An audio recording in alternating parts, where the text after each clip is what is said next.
Having tried many different products on previous projects that I had been working on, I found myself in a situation where I needed to find something that would help remove the calcium in a much faster, easier, and more effective way.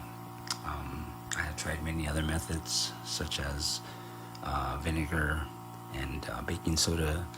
I also tried many of the normal household products that you see, like in the tile cleaning section of your hardware store, such as CLR or ZEP, but none of them were effective, and none of them were to my particular standards. I needed something fast that can work in a matter of minutes and wouldn't take so long to get the tiles cleaned. So this is the method that I found is more effective, and this is a method that I am happy with,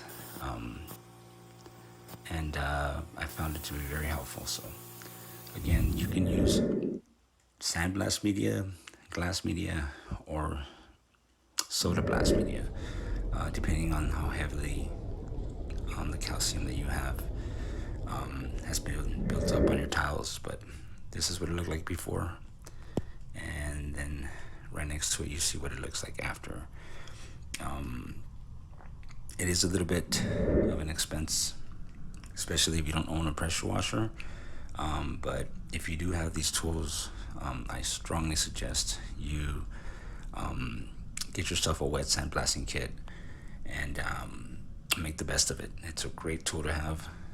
It also removes many other different types of paint or old stains or stuff like that from different types of floors, and even some car rust, from what I know. So this is a method that I found to be helpful.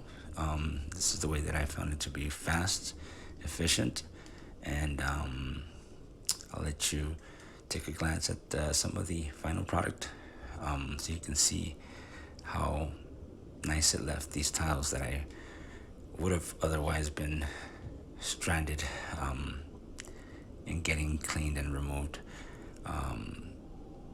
for days probably. I was able to get these tiles cleaned up in a matter of hours, and hopefully this video helps you get an understanding of how to go about it, and eventually get you some type of solution for those of you looking for calcium removal tips and tricks on how to get it done fast and efficient and clean your swimming pool tiles like a pro.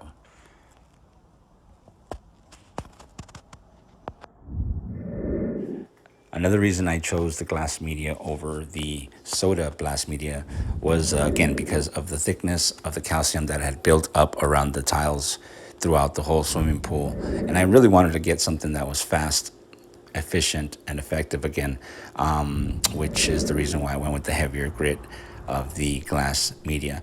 However, if your pool is presently filled with water, or if I had had water in this particular pool, I wouldn't have gone with the glass media. I would have gone with the soda blast media. Soda blast media will automatically dissolve in the water, as opposed to the glass media.